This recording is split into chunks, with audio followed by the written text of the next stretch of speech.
And y'all can see here, we are live. All right, good to go? Go ahead.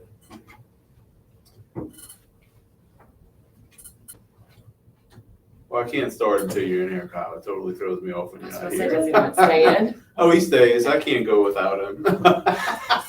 I'm kind of codependent upon this. It's a very symbiotic. Action. All right, good morning, everybody. Welcome to the Overruled podcast brought to you by Scott Vignair Law Firm. It is a great day in New Orleans, and my usual co-host, Brad Scott, is too good for us. He's in Italy this week on an Italian adventure with his wife, Liz. I'm kidding. A much-deserved vacation for Brad. So welcome to the podcast to one of our senior litigation attorneys, a good friend of mine, and a great member of the firm, Caitlin Carrigan, who's going to co-host today's episode with me. Very glad to be here. Brad's loss is my gain. All right, so we're going to jump straight into our hot topics for today, and we've got some really, really interesting topics for you today to discuss. And I'm going to dive headfirst into mine, Caitlin. You know, it's funny, Kyle came to my office this morning and was like, I'm pretty sure I know what you're talking about today because the Live Golf PGA Tour DP World Tour merger. How do I not talk about this? This is the big news, just broke yesterday morning. For those of you who don't know that much about it, I assume it was nearly about a year and a half ago, Saudi Arabia's Public Investment Fund, which is usually referred to as the PIF, invested in something called the Live Tour and created a competing golf tour to the two primary principal golf tours, which at the time were the PGA of America Tour and then the DP World Tour, which was a controlling entity of the European Tour, etc. Back in the day when Live was started, and people who follow golf remember all the controversy was people like Dustin Johnson, Brooks Koepka, big stars on the PGA Tour who left to go to Live and got huge paydays, talking hundreds of millions of dollars, guaranteed to go play, which wasn't really dependent on their performance like it is in the PGA Tour, but were guaranteed significant monies and went to Live, which was a totally different format. The PGA Tour was team golf, etc. And that's been controversy for over a year now. Would Hideki Matsuyama go, who was the big market for Asian golf, who's on the PGA Tour? Would Live lure him away? Could Live lure away Rory or Tiger, the big PGA players? And it's been an ongoing battle on who would stay with PGA, who would go to Live. Just for those of you who don't know, the Public Investment Fund is an investment fund for the Saudi Arabian government, which is the owner of the biggest oil company in the world, or Saudi Aramco, and has hundreds of billions of dollars at its disposal for various investments. It's invested some of its biggest holdings in the U.S. economy are Uber, Salesforce, Meta, FedEx, Lucid, one of the upstart competitors to Tesla. And so the PIF started this tour and then fired off in our arena a federal lawsuit in the Northern District of California, antitrust lawsuit against the PGA Tour. Well, David, if I can interrupt you there Sure. before you get to the fun legal component. And for our listeners, David promised me that I wouldn't have to talk about sports today, but because this is a little bit of a sexier sports topic, I agreed. My understanding of what PIF really looks at investing in is kind of a disruptor, so that they aim to invest in Live as to disrupt specifically what has been a more traditional industry, being the PGA Golf Tour, which is, for some of us who are not as familiar as David, it's a bit antiquated or traditional in that sense, whereas Live came in and disrupted the whole scene of golf. Is that fair to say? Well, that's a fair... That's what my 12-year-old tells me anyway, so I figured that was a good recitation of what it was. He's a pretty smart 12-year-old, so he doesn't I don't think he's wrong. If we're going to get into personal opinions on that, I think this topic hits so many different issues. It's not just legal issues, which we'll run through some of the lawsuits that were pending and maybe some of the new lawsuits that we may see. But this also hits on antitrust issues with the Department of Justice, whether the Security and Exchange Commission, the SEC, would approve this merger, which is all delving and hitting into this pit of like geopolitical issues related to Saudi Arabia, the Middle East, Iran, and our country's level of comfort of having certain amounts of investment from the PIF, which also then hits all kind of hot button issues related to the clear and unmistakable murder of Jamal Khashoggi, the Washington Post journalist, by the Crown Prince of Saudi Arabia. It seems that it was not that long ago. I think it was about 4 years ago in 2018 when he was basically cut up at an embassy in, I don't know, I forget the country that he was murdered in, by the Saudi Arabian government. And I'm pretty confident that our CIA has like clearly established that they were responsible for his murder, and as well as hitting on hot button issues, obviously related to the 9/11 families who still don't feel like Saudi Arabia was brought to account on the deaths of their relatives in 9/11, which is a sensitive and hot button issue. And so, yes, I would say the PIF does see itself as a disruptor, but I think I have like a skeptical view of it from the standpoint of like, I don't think that Saudi Arabia, if you're looking at what is their end game with all of this stuff, what's the big picture? Is it really investment? Sure, they want to make money, but they're never going to run out of money as long as they use the oil because they own Aramco. No, I think the latest estimate of what PIF was worth was 620 billion. That's billion with a B. So, and PIF has been quoted as saying, or the representative PIF has been quoted as saying that money is really not an issue. And when they were recruiting a lot of the PGA members, correct me if I'm wrong, but money was not an issue. That was the big draw in leaving the PGA to go to LIV. And if I'm remembering some of the conflict between PGA and LIV that formed the basis of the lawsuits, the players' lawsuits, was that some of the PR that the PGA used to basically attack LIV and prohibit the players from playing in any of the PGA tours was because of the Saudi Arabia connection. And they just kept calling it the Saudi golf team was what was quoted a lot. Yeah, so Jay Moynihan, who's chairman or the essentially representative and director of the entire PGA, which has a board and different executive officers, C-suite officers, he is getting raked over the coals right now because back in June of 2022, multiple interviews with him essentially shaming the players who went to LIV and attacking LIV for their 9/11 connections and kind of hitting them from this superior perceived position of the moral high ground, like you're dirty taking their money. And not just him saying it, if you go to the lawsuit in the Northern District of California, their lawyers in the counterclaim. So LIV originally sued, and there's multiple lawsuits now, which people may not be honest, as a lawyer and a golf fan, like I was unaware that there were multiple lawsuits other than the one in the Northern District of California. There are now 4 federal cases pending associated with all of these allegations. But what it all started with was the one lawsuit that LIV filed in the Northern District of California, claiming that the PGA Tour of America was a monopoly and violated American antitrust laws. I read an article, I think they put monopoly in their complaint like 115 times, that word.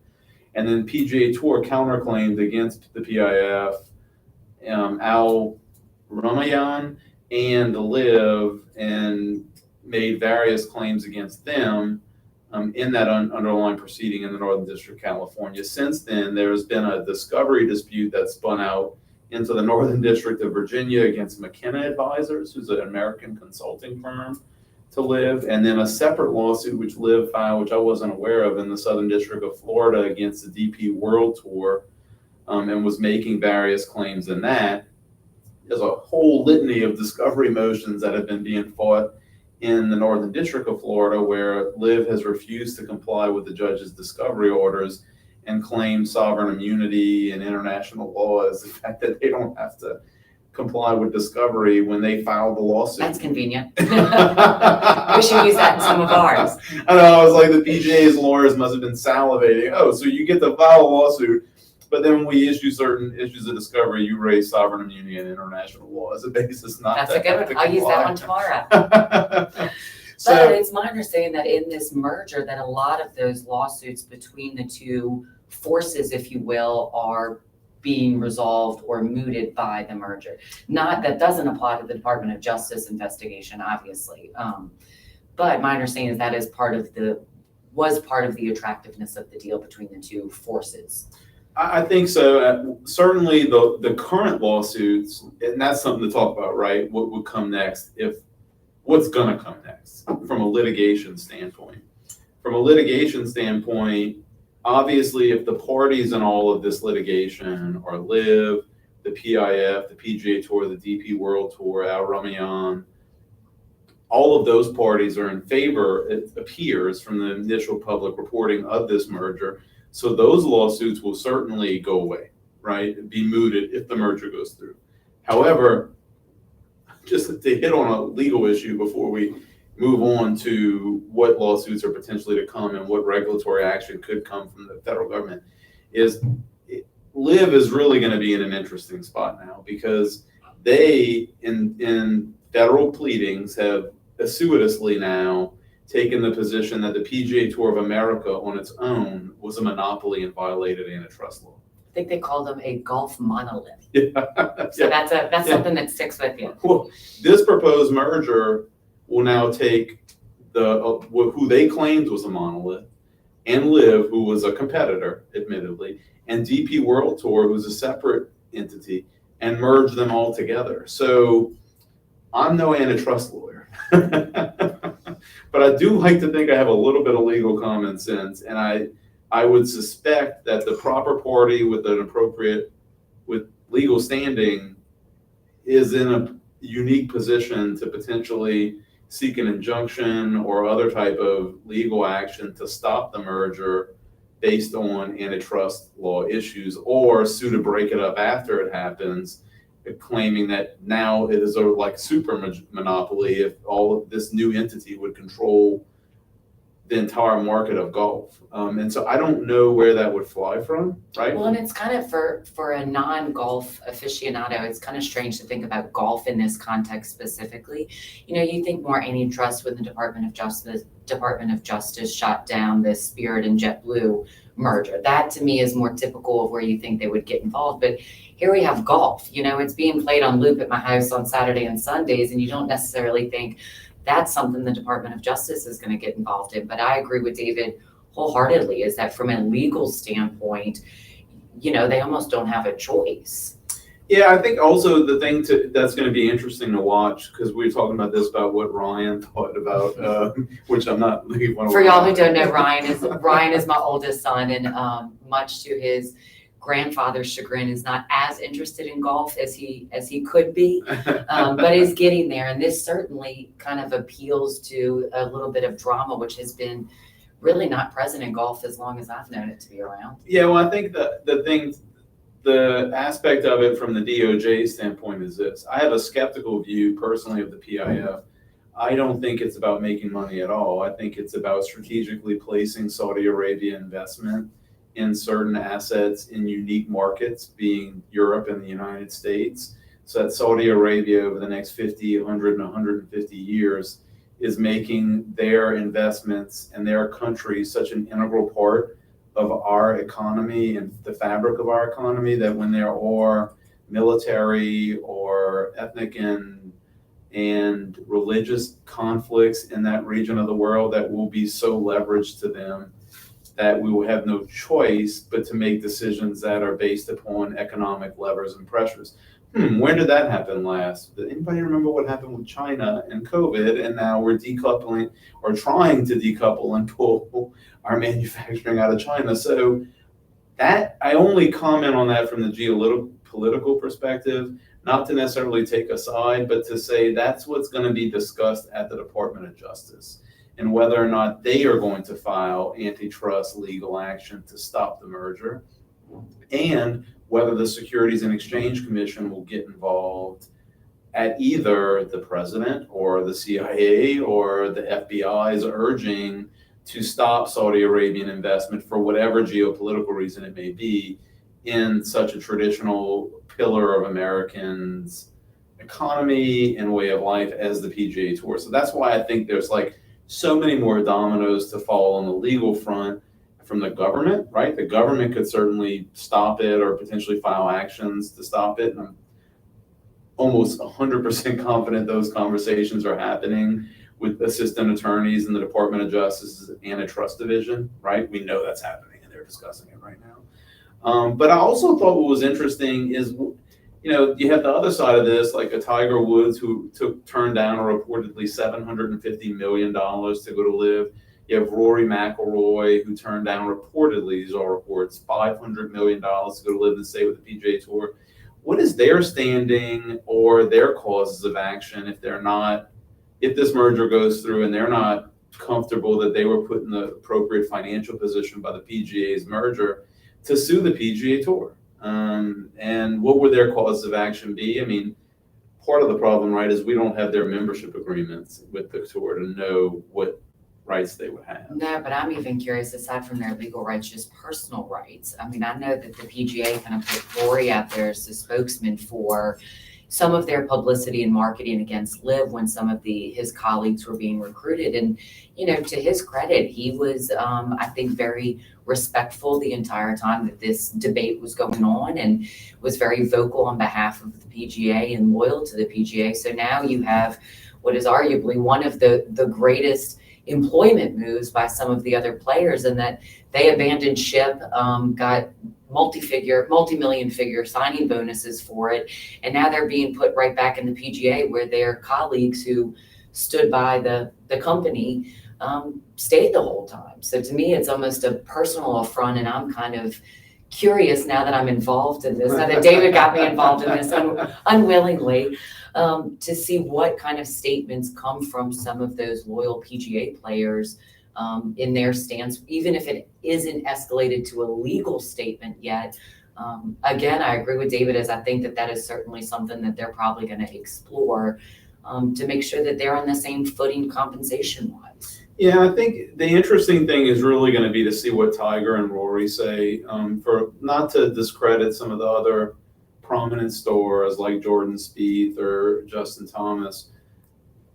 But I would say that out of the last year and a half in issues with Liv, that Tiger and Rory really did sort of step up to the plate, for better or worse, no matter what your opinion is on Liv or PGA and all that drama, because there's lots of opinions. I mean, you could say, to Rory's credit, there's tons of people out there hitting Rory, saying that his position's ridiculous for attacking these people to go to live and get paid and take a payday. And if you just think about it in a purely non golf emotional standpoint, like you're at a job and another company comes and says, "That's take more money."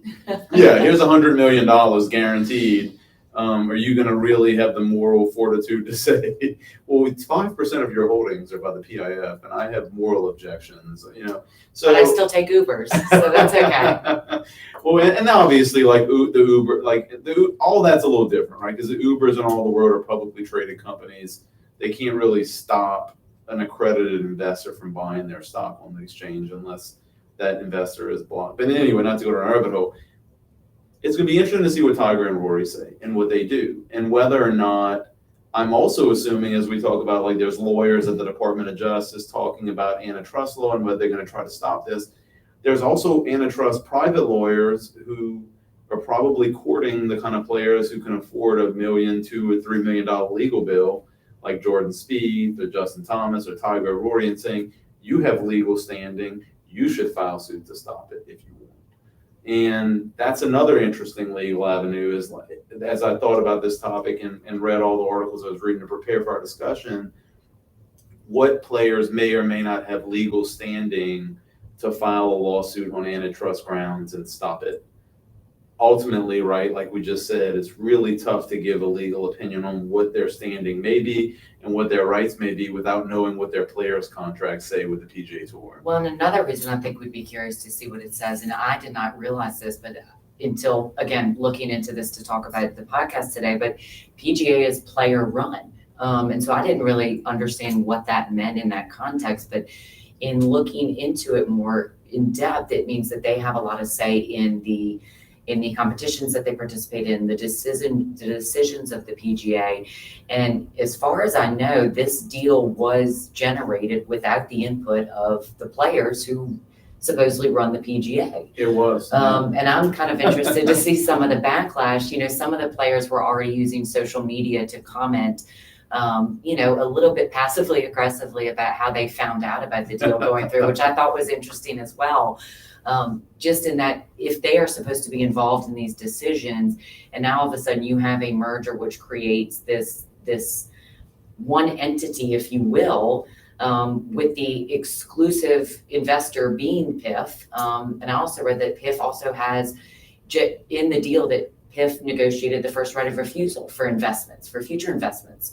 So I thought that was very interesting, and to see how this merger deal is going to be written, not only in the context of what the DOJ is going to be interested in regulating, but also what the individual players of the player-run PGA, how that's going to translate to this new organization to see if those things are going to stay consistent, essentially. And that's an interesting point you made about the right of first refusal and future investment, because this kind of came up in me discussing it yesterday evening with a close friend of mine, from the standpoint of, will the SEC, the Security and Exchange Commission, or the DOJ make decisions on trying to kill it based upon, so now it's being proposed as PIF being the minority owner, so they're not having control.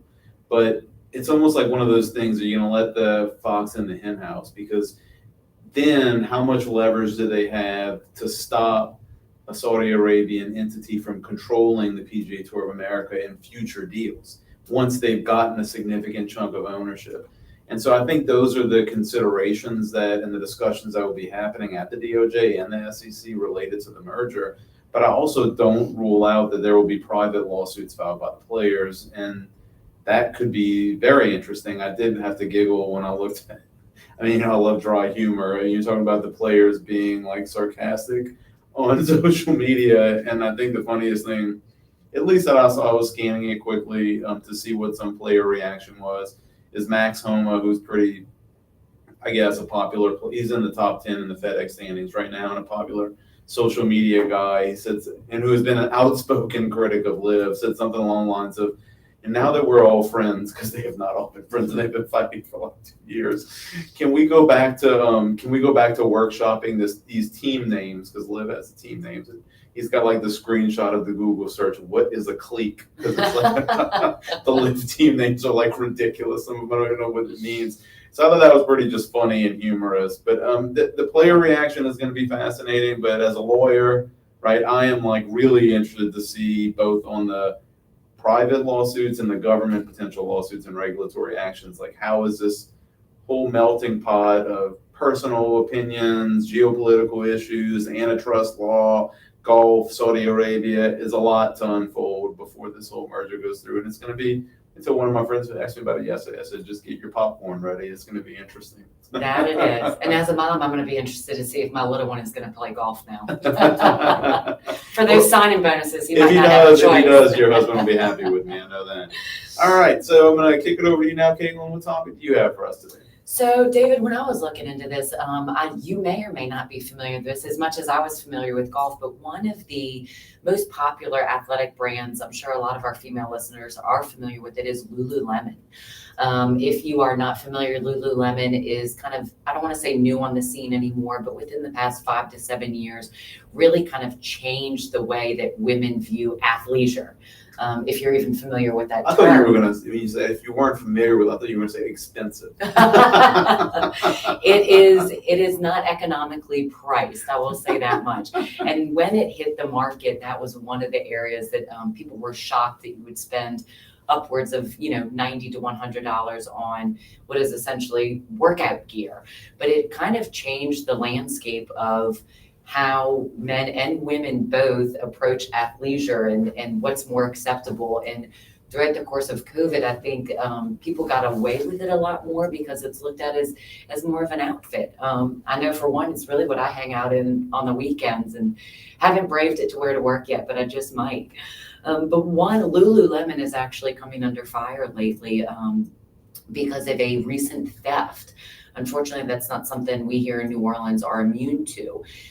In one of their Georgia locations, they're located in a very high-end shopping area, and they had a string of thefts, presumably from similar thieves, if you will, over the course of several weeks. The thefts happened on 7 to 10 different occasions, and 2 of their employees, actually in this particular case, were fired for engaging in the theft. So apparently Lululemon, along with a lot of other big name retailers, have what's called a zero tolerance theft policy. And it's not, what caught my attention, what I thought was interesting about this is when you think zero tolerance theft policy, what I automatically thought is it means we have no tolerance for theft. We will stop any and all thieves. Well, it's quite the opposite.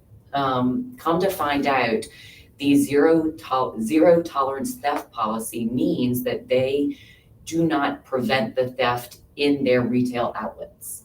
And so initially it sounds crazy, right? Why would they have this kind of policy? Why would other international retailer stores have this similar policy?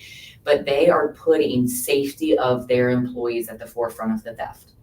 The CEO, Calvin McDonald, has stood by the firing of the 2 Lululemon employees in saying that because of their policy and because they have such a strong interest in furthering this policy, they are standing by the firing of these 2 employees. It's not because the employees called 911. It is because they engaged in the theft. And Lululemon's policy is that they put the safety of their employees and their customers at the forefront. He was quoted as saying, look, do we promote theft? No, but it's just merchandise at the end of the day. I had this question as I kind of was briefly reading about this. What did they do? So the thieves in this particular instance ran into one of the stores are beautifully arranged, obviously, to catch your eye and make you want to spend. Because it's expensive. Right. They make you think that you need to spend $100 on workout gear, even though you don't work out. But so the store is arranged in a way that you have some displays up front. So the thieves ran into the front doors of the store, grabbed the merchandise off the front, and ran right back out. And this has happened in this particular store, and what this whole issue centers on. What did the employees do? So this is the situation. Right. What they are supposed to do, according to Lululemon's policy, is nothing. They're supposed to wait until the theft is completed and then call 911 to not scare the customers, not put themselves or the customers' lives at danger. In this particular case, the 2 employees who were terminated have done some local interviews and whatnot, and it appears that they kind of, I don't want to say chased the thieves, but said, hey, stop right there, just go ahead and get out of the store. But it's because these particular thieves have been in the store on numerous occasions within a short amount of time. And so Lululemon is taking the position that engagement with the thieves is against their policy, which puts customers and employees' safety at the forefront. And interestingly enough, David, I looked into some of the other stores that have this policy. And what's surprising about it is that it's because of instances that employees have basically involved themselves in these thefts, if you will, and have been injured, drastically so in some circumstances. So there is actually a bill being passed in the California State Senate right now that prohibits employers from even suggesting that their employees engage or involve themselves in thefts because of the consequences of what can happen. The theft, what basically is the issue here is what's called a shrink. That's a term that's used in retail therapy outlets to assign a lost value to theft, fraud, employee mistake, things like that. And shockingly, it is worth an annual $94.5 billion right now. Wow. Which is, these retailers are going to have to figure out a way to go about this. And these policies are an attempt, I don't think, to stop the theft, but to place their employees' safety at a higher priority than this shrink rate, which I thought was absolutely crazy to say that this is how much is being stolen on an annual basis. That's an insane amount of money. And I guess one thing our listeners are probably thinking right away is, what is somebody's legal option if they are terminated for what from the outside looks like a good deed or having some courage to try to stop somebody who's committing a crime?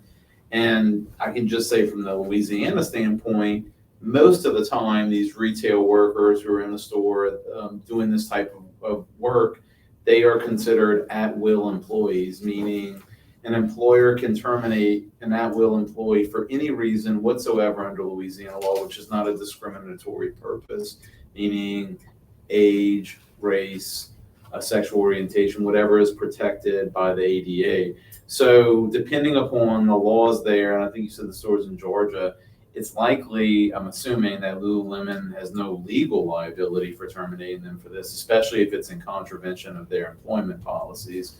But I guess it does raise like a larger societal like legal issue, which is, are they encouraging theft by the thieves knowing that they have a no engagement policy? Well, And what are the consequences of those types of bills, right? and that's kind of crazy because if you've looked into this kind of thing, you'll see that there are strings of thefts, whether on a small scale or large scale. They're called, I think, blast robberies, where you have 10 to 12 people go into a high-end luxury store and steal handbags off the shelves that are worth several $1,000s a piece. And so they end up running out of one store with, thousands of dollars worth of inventory versus, a smaller scale like the Lululemon theft, where they probably walked out with, $900 worth of spandex pants. And things like that are being sold on the black market. But one of the interesting things that I think that stores are trying to do, and this kind of goes back to one of our previous podcasts, if you all haven't listened to it, Brad mentioned AI and how that is having its place in, various industries. And this is a industry where we are starting to see AI, which I thought was interesting. So Lowe's, in fact, has a trial run where they are using AI robots in one of their Philadelphia locations. So the AI robots are not only being used to help cater to some of the theft, but they're also being used, as you can probably assume, to gather customer data. So these AI robots are on a 24-hour camera spool to monitor what's going on in the store. They take thermal imaging, they scan license plates in the cars. That's all more towards the theft component, but they also monitor what customers are wearing, their shopping habits, things like that, all at the same time. So this is something where some of the retailers are looking to implement this as a theft reduction. I don't think it's in its infancy stages right now, so I don't really see how that's worked out. I guess I have some healthy skepticism. Are they using the AI for theft reduction, or are they using the AI to collect more customer data with a veneer of theft reduction to limit the blowback? But one thing I have that comes to mind for me is that there are going to be tons of laws enacted which prevent companies from having policies which allow employees to try to stop theft, right? It's one thing for Lululemon to take this position and seemingly say they're trying to protect the employees and, it's just inventory. And Lululemon is one of the higher end type of sportswear brands, right? And so I would assume have higher margins. Maybe it costs them $10 landed to do a piece of spandex that they'll sell for $90 or $100. So I'm just taking a guess. So I'm assuming they have much higher margins than a lot of people in retail. And so how does that really impact people with less margin, and the companies and the small businesses who pay more distributors and middlemen that cuts into the margin before the final product goes out? How do they afford to stay in business if a law goes into effect of that nature and prevents them from trying to interrupt and stop theft? And then it just kind of happens, these, what you call the string of robberies happen more and more. That's a potential corollary effect. Could it put businesses out of business? It can. And now that, when you say that, and speaking about this topic with a friend of mine, when you think about it on a local level, there's a lot of small businesses, especially here in New Orleans, and that's something I always try to support and whatnot. And interestingly enough, there was an incident several months ago with a local business located right here on Magazine Street, so a boutique business, who, like David said, probably had lower margin and is more dependent upon their individual sales. And so they encountered a situation in which there was a blast robbery, where several individuals walked into the store tried to steal merchandise. And coincidentally, one of their store managers had a military background, and so got involved in the theft and was able to stop the theft essentially. And then there was also a off-premises security guard who got involved as well. And so the manager took a step back and, let the law enforcement do what the law enforcement was being paid to do. But unfortunately, one of the thieves got a hold of the law enforcement officer's weapon and started to use it on the crowd in the area, which is for those of you who aren't familiar with Magazine Street, it's a mixed commercial and residential area. And so at any given time, there's a lot of people walking up and down it. It's a very popular area for tourists. And so that is a dynamic that I think the local stores are going to have to look into. And fortunately for that particular store, just given the background of that individual employee, he was able to stop it in action. But, Right. I don't think that that's an option for everybody, given just who the demographics are of the employees or the customers. And so that's something they're going to have to look at. And I don't know whether or not we're going to be seeing robots running up and down Magazine Street anytime soon. But And it's also, we haven't even hit on how that affects a business who has lower margins. It isn't like a sportswear, retail, clothing that may have higher margins, like a restaurant or a bar. If they're caught up in more of that and they have no ability to try and stop it on a proactive standpoint. But it is really interesting because we have not talked about yet, and you're right, all the discussions that we've had about AI technology and its implementation in different businesses and industries, we really haven't hit on how is AI going to be used to collect and collate customer information and data, along with potentially security, whether it be cybersecurity or theft security in this context. And I would assume that for all of the positive things that AI has, right? Like, I'm really excited about AI and think that it has specifically ChatGPT, lots of really awesome integration that we're already using in the law firm for generating content. I'm more skeptical and hesitant of it from the standpoint of it collecting my information. Same reason I won't have an Alexa in my house. I don't want the government who is listening through Alexa.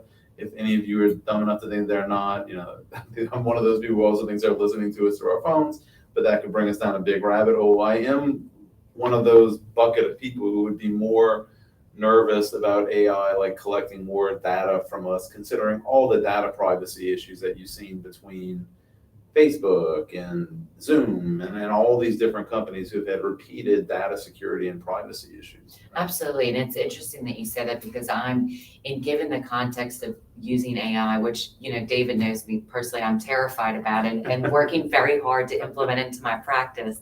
But I am less hesitant when it's used in something like this, like in a security basis. For instance, we here at the firm have, everybody's familiar with hurricanes and what happens during hurricanes and during Ida. The city of New Orleans itself and the surrounding areas, unfortunately lost power for a significant period of time. And so we here at the firm have clientele who their commercial businesses were actually subject to robberies during Ida. And so, for instance, if there was a widespread adoption of these AI robots for security purposes that are not run on electricity, what's to say that the robots couldn't be standing outside the store during the loss of energy to monitor the store? And so that's something that we're helping our clients overcome, unfortunately. But to say that there's a balance there between the use of AI and providing security measures that even might help mitigate some of these detrimental losses to these business owners, I think that's going to be an interesting dynamic to watch how it plays out. Yeah, and it's an application I hadn't really thought about, but we are seeing that debate in the public spill out from people like Elon Musk calling. We've talked about calling for tighter regulation. And there is a concern with AI, it is a slippery slope. Where does it stop? We have to harness the technology and have controls in place to where we don't have a iRobot situation where we're the inferior race. That's all I think of every time. So it will be interesting to see how that plays out. Really interesting topic with Lululemon. All right, great topic, Caitlin. I think we've had some really interesting topics today, talking about both the PGA Tour, DP World Tour, and Live Golf merger, along with Lululemon's theft issues. Well, and it goes to show our listeners that law is really involved in everything from spandex to golf. It really is. I mean, my key takeaway from the PGA Tour discussion is like, stay tuned. Like, let's see what the Department of Justice, what the SEC, and what private lawsuits may fly out there from players who may or may not have standing to try to challenge this proposed merger. It hasn't reached the finish line yet. It's just proposed, to try to stop it, or if they are going to wait to file after. My guess is somebody's going to try to stop it and file ahead of time if there is going to be any significant player in that world to try and stop it on antitrust grounds. So it is going to be interesting to watch that play out. Everybody should look out for that. And on the Lululemon thing, my big takeaway, and I'll let you kind of give yours, is to see how AI technology is going to be implemented for security measures and what laws to be looking out for related to how the state, whether it be individual state governments, regulate employers being able to let employees get involved and stop theft. Sure. And I think given my my knowledge of golf prior to this, I would say that my takeaway from the PGA Live merger is that it interests a whole new generation of non-golfers, if you will, to kind of follow along and see what happens. I mean, it takes golf to a whole nother level and a business perspective that I think some of us haven't given it credit for beforehand. And so, maybe there'll be a Bravo spinoff before we know. And then you'll see a whole new demographic of followers. I don't see Andy Cohen really. Oh, you mark my words, David Bickner. I'm waiting to see the Housewives of the Live Tour coming on play. Which also interests me in Lululemon. I'm interested to see how that works out. And like I think everybody, I'm kind of on, cautious but excited about AI to see how this can possibly help or hurt businesses, and especially here locally in New Orleans and our clients that we help represent. So I'm liking to see how that plays out. Awesome. Well, thanks for being here, Caitlin. Thanks for co-hosting with me. Can't wait to have you back. We'll have you back very shortly. Thanks, Brad, for going to Italy. Yeah. And so, we'll say a much more positive topic than Brad. He's usually like scaring people on this show. So it's been nice to have a refreshing topic from you and have you help me co-host the show. Thanks to all our listeners. Thanks for being with us. I hope you enjoyed the discussion today. Once again, this has been the Overruled podcast brought to you by the Scott Bickner Law Firm. Can't wait to see you next time, and we'll talk to you later. Thanks all. All right. That was the funnest thing I've done in a really long time. That was so cool. Great job. Thank you.